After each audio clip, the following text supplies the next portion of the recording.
Hi, I'm Lizzie, otherwise known as Consort of One, and I've done quite a few looping videos for Facebook and YouTube now, and I get comments asking me about the setup I'm using, so I thought I'd just do one where I run through that, how it works, how I first had it set up, and then I'm going to add in some extra bits of kit that I've got now and explain what they do as well.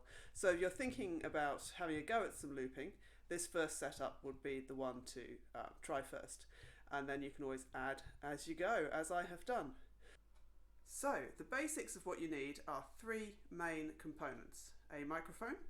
This one is my SM57, very popular kind of microphone. It's a dynamic microphone, and obviously a stand to put it on.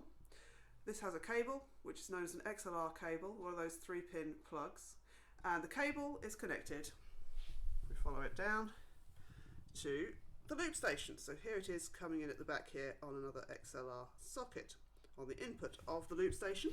So this is the main piece of kit. This one is a Boss RC30, and I would definitely recommend it for people who are starting out. It's very simple, especially if you don't use some of the extra bits on it, which I actually ignore.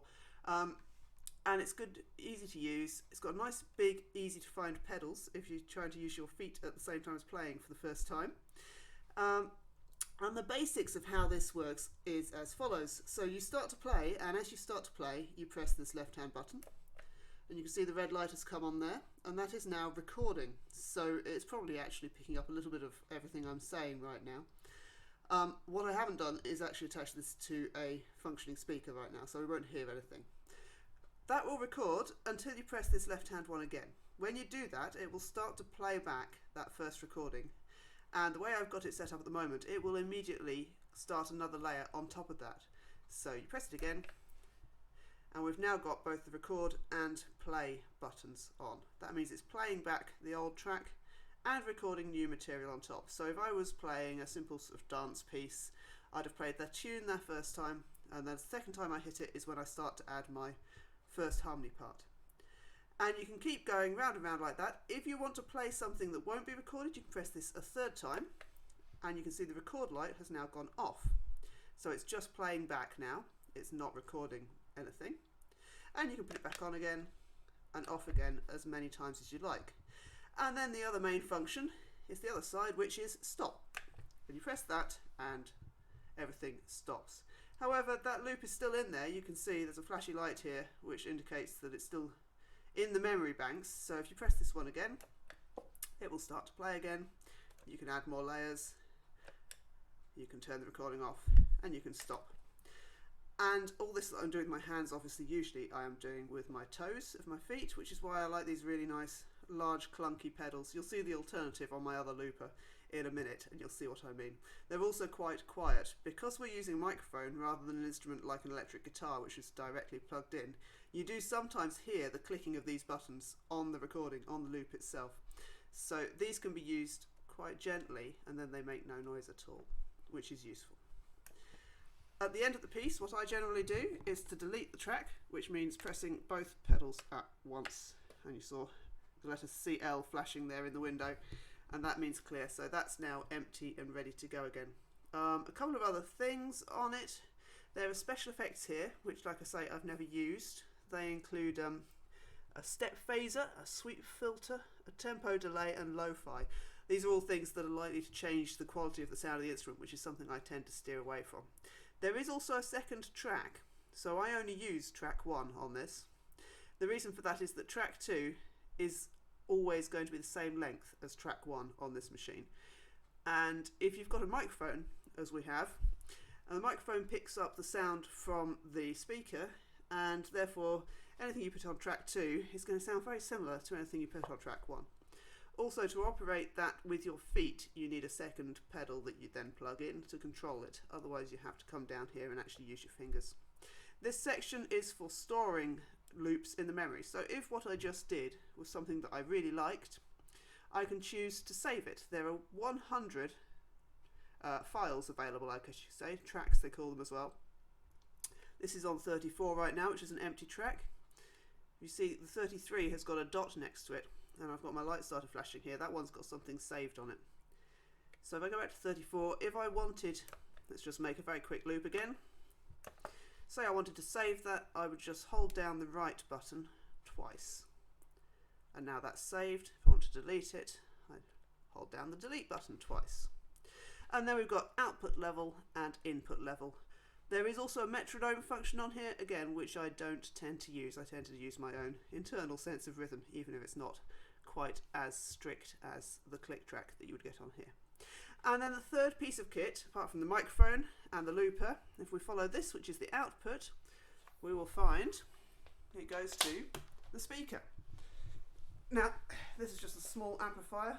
It's what is known as an acoustic amplifier, which means it's designed to use with acoustic instruments as opposed to electric guitars and so on.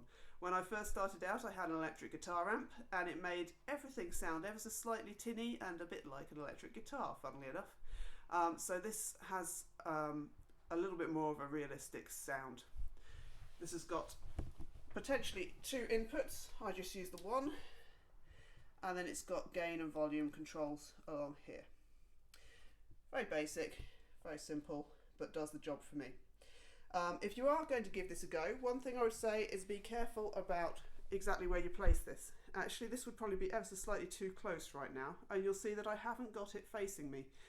If your speaker is too close to your microphone, then you get feedback, funnily enough. So the microphone starts to pick up the sound from the speaker, and it all starts to get a bit boomy and tinny, and in the worst case scenario, you get that horrible whistling noise that we all love to hate. If you notice there is a third cable here. This one is just the power supply. This machine will run on batteries, but I prefer to use it plugged into the mains, so that's going off to a normal sort of 3-pin plug in the mains. So that's the basic setup. That's what I started out with. I'm just going to switch the camera off now and plug in a few more bits and pieces and show you what I'm doing these days. And also my lockdown setup, which doesn't use the amplifier, it uses headphones instead. Right, so we have added a looper into the system. So we've still got the Boss, exactly the same here. We've still got the microphone cable coming in from the single microphone, the SM57. We've still got the power cable over here. But the output is now going across to the next looper, and that's the input on this other machine. Now, I do this for two reasons. I was actually given this after I'd bought one of these, and it has some things on it that the Boss doesn't. But I wouldn't use it for everything because it has these noisy clicky little pedals, which are slightly harder to use, and it actually has a slightly lower quality sound. So anything I record on this, I think sounds ever so slightly less good than the things that I record on the Boss. However, it has some advantages as well. One of the major ones is that the two tracks that we've got here, loop 1 and loop 2, can be of different lengths, which means that it allows me to put down, for example, a short drum rhythm, so I could do 2 bars of drum, dum da dum dum dum da dum dum dum da dum dum dum da dum dum. So that's going round short, and then over here I could have a longer melody on the top, which could be 4 bars, 6 bars, 8 bars, any multiple of this. So that means that I can get a percussion track going really quickly at the beginning of a piece. And the other advantage of this one is over here, the special effects, which I do use. It's a bit shiny light, sorry. I will tell you what they are, even if you can't read them. So we have reverse, which I use on the Masho, Ma Fan et Mon Commencement, palindrome piece. There's half speed, and also over here double speed. Excuse me.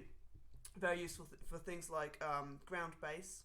So if I'm doing play for divisions, I can put the bass part down an octave higher, hit that, and it will drop an octave and go half speed, and then I can play over the top of it. It's also got tape stop, which is a very silly kind of collapsing noise, which I only use very occasionally for comic effect, and fade out, which is really, really useful. Different way of ending a piece as well. So that's operated using this little button here. Otherwise, the recordings work pretty much the same as the other one. Start from the beginning. Record, playback and record, stop recording, still playing, stop. And to delete on this one, you just hold down and it's gone. The other reason I use these in parallel is because when I first got this one, I discovered that it hardly made any sound at all. and it needs a certain amount of power, which this one is actually somehow providing. So this is almost acting as an amplifier. So I'm running them kind of in series. So we've got input, output, into the input of the next one, and then out of the output of this one. So everything goes through both machines. And the other thing that I've changed since I switched the camera off is that this output is now leading not to an amplifier, but to my headphones.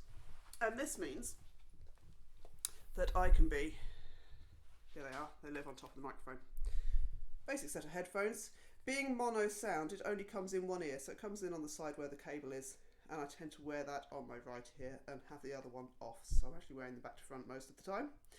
So that means that for the neighbours, for my other half, all they can hear is the instrument I'm playing live at any given time.